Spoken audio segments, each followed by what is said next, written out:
may actual video, no? Kaya daw pala umatras ang alin, no? Ang sino umatras.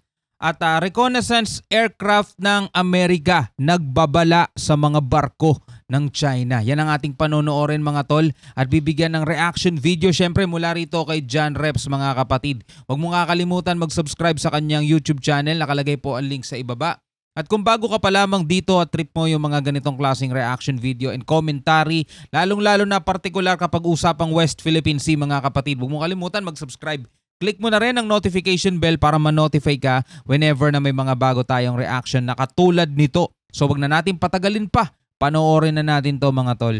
Sa isinagawang resupply mission ng Philippine Coast Guard kung saan nagkaroon ng habulan at pagharang, ngayon naman ay aalamin naman natin sa videong ito ang mga iba pang nangyari. Kabilang na dito ang pag-warning ng reconnaissance plane ng Amerika sa mga barko ng Chinese Coast Guard at Chinese militia. Kaya't para malaman ang buong detalye ay tumutok at makinig na mabuti. Na-warningan! Habang papalapit ang mga barko ng Philippine Coast Guard kasama ang dalawang resupply boat patungo sa Ayungin, ay sinalubong na ito ng mga Chinese Coast Guard at mga Chinese militia vessels. Dito na nagsimula ang radio challenge. Philippines ship. This is Chinese Coast Guard 21616. To avoid misunderstandings and miscalculations, please inform us your intention. Dapat ganito din yung sagot no? China Coast Guard, no? This is Philippine. To avoid misunderstanding and miscalculation, please inform us your intention. Diba? Ano ring intention nila at nandirito sila sa ating karagatan? To China Coast Guard 21616. This is Philippine Coast Guard vessels. BRP Sindangan, MRRB 4407. Conducting local routine maritime patrol within the Philippine Exclusive Economic Zone. In accordance with international and Philippine national law, we are proceeding according to our planned route. Request to stay clear from our passage in accordance with the collision regulation. Over. At kitang-kita sa video ang mabilis Tindi no? This is Philippine Exclusive Economic Zone. Sampal sa mga mukha nila. na pagmaniobra ng isang Balikan natin ulit. Na-excite ako dun. Regulation. Over. At kitang-kita sa video ang mabilis na pagmaniobra ng isang barko ng Chinese Coast Guard at gustong ihiwalay ang barko ng Philippine Coast Guard sa resupply boat.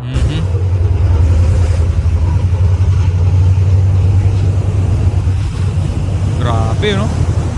Umarang talaga sila, Kitang-kita din na muntik ng banggain ng Chinese Coast Guard ang isang barko ng Philippine Coast Guard. Ang hindi alam ng Chinese Coast Guard ay nakabantay pala sa himpapawid ang isang reconnaissance plane ng Amerika. Hindi mo alam kung nasan, no? Mula sa itaas ay bumaba ang lipad ng eroplano ng Amerika at nagpaikot-ikot habang nagbibigay ito ng isang babala sa mga barko ng China na itigil ang hakbang ng China kung hindi ay aaksyon sila mula sa itaas. In the vicinity of Second Thomas Shoal and observing all activities between Filipino and PRC Coast Guard vessels to include any traffic on this net and any unsafe or unprofessional actions. U.S. Navy aircraft out. Namataan naman ang isang Chinese Navy ship pero kaagad naman umano itong umalis.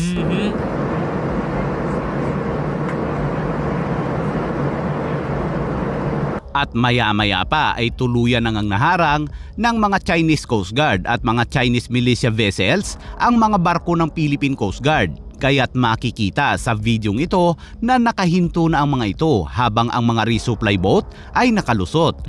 Kaagad namang nababa ng inflatable boat ang Chinese Coast Guard upang habulin ang mga resupply boat. Ang problema ay kinarma ang mga ito dahil sumabit umano sa lubid ang inflatable boat nito. Ayon sa isang pahayag ay inalok pa umano ng mga Philippine Coast Guard na tulungan ng China pero bigla pa itong nagalit. Our troops stationed at BRP Sierra Madre offered their assistance across 2 boats. Ako nung yun, tutulungan pa.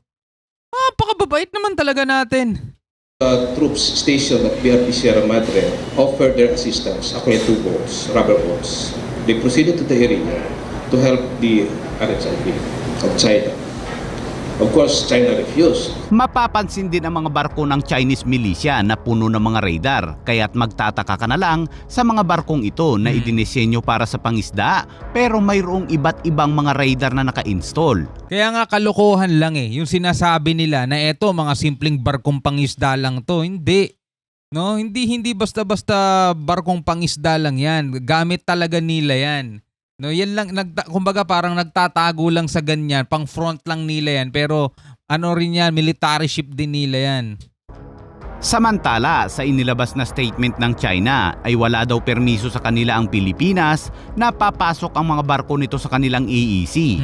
Ayon sa isang tagapagsalita ng Chinese Coast Guard, habang paparating daw ang mga barko ng Pilipinas kasama ang resupply boat, ang Chinese Coast Guard ay kaagad na nag-radio challenge o nagpadala ng mahigpit na babala sa mga sasakyang pangdagat ng Pilipinas habang sila ay nagsasagawa ng pagsubaybay. Nagpataw ng epektibo at legal daw na mga paghihigpit. Ang Ren Aijiao o Ayungin na kanila raw isla ay mahigpit na pinagbabawalan ang Pilipinas na magdala ng mga illegal na materyales patungo sa illegal na nakasadsad na barko nito. So alam na natin kung ano ang mangyayari mga tol kapag naituloy na yung proposal ni Senator Chis Escudero at ng mga senator na magtatayo ng shelter dito sa Ayungin Shoal mismo na sinasabi nitong mga singkit na to na kanila daw. No? Nakita-kita may pagkakabigay nila ng pahayag. No? Ulitin natin yung sabi. Na kanila raw isla ay mahigpit na pinagbabawalan ang Pilipinas na magdala ng mga illegal na materyales patungo sa illegal na nakasadsad na barko nito. Nangako naman ang Chinese Coast Guard na patuloy nilang isasagawa ang proteksyon sa mga karapatan at mga aktibidad sa pagpapatupad ng batas sa mga tubig. Ang problema, wala nga silang karapatan dyan Sila lang yung nagsasabi nun Ayon sa international law, yan ay exclusive economic zone ng Pilipinas. Paano kaya yan, no? Sa ilalim ng jurisdiksyon ng China, alinsunod daw sa kanilang batas. Grabe ba? Dagdag pa nito, ang mga sasakyang pangdagat daw ng Chinese Coast Guard ay legal na humarang at magsagawa ng mga babala sa pagpapatupad ng mga hakbang laban sa illegal na transportasyon ng Pilipinas sa mga construction supply sa Ren Aijiao. Sa harap ng hindi epektibong mga babala sa pamamagitan ng maraming mga verbal na komunikasyon, noong nakaraang resupply mission ng Pilipinas ay ginamit lamang umano nila ang water cannon bilang isang paraan upang maiwasan ang direktang komprontasyon at banggaan. Ang media ng China ay ibinabalita sa mga mamamayan ng China ang mga nangyayaring ito. Yun nga lang, binabaliktad ng mga ito ang kwento. Sa nakaraang insidente kung saan binomba ng Chinese Coast Guard ang resupply boat ng Pilipinas, ay matatandaang gumawa ang China ng isang video at sinabing hindi naman nila pinapatamaan ang mga barko ng Pilipinas at yun ay isang warning lamang. Pero kaagad namang naglabas ang Philippine Coast Guard ng isang video kung saan kitang-kita sa video na tinatamaan ang isang resupply boat nito. At bilang isang mamamayang Pilipino, ano ang reaksyon mo? I-komento lamang po sa ibaba at huwag kalimutang pindutin ang like at mag-subscribe. Maraming salamat! So yung reconnaissance aircraft ng Amerika nakabantay lang at nagbibigay din sila ng warning kapag itinuloy ng China ay yung gusto nilang gawin, no? Gusto na nilang banggain, gusto na talaga nilang, ewan ko anong mga nasa isip nito, no? Pero yun nga ayon sa kanila daw batas, no? Sa batas lang nila yon mga tol. Pero sa ating batas din, syempre, at sa international law, sa UNCLOS, United Nations mga kapatid, etong nasasakop na teritoryo to ay sa Pilipinas at hindi na nila pwede pang mabago yon mga tol. Kaya yung mga ginagawa-gawa nila dyan, hanggang ganyan na lang talaga yan mga tol, pero hindi pa rin sila mananalo pagdating ng panahon. No, yun ang katotohanan doon. So ikaw bilang isang mamamayang Pilipino, ano ang masasabi mo dito sa videong napanood natin at nasaksihan mga tol? Comment ka sa baba, pag-usapan natin yan. No? Hanggang sa muli, ako nga pala si Shobal D. Peace out.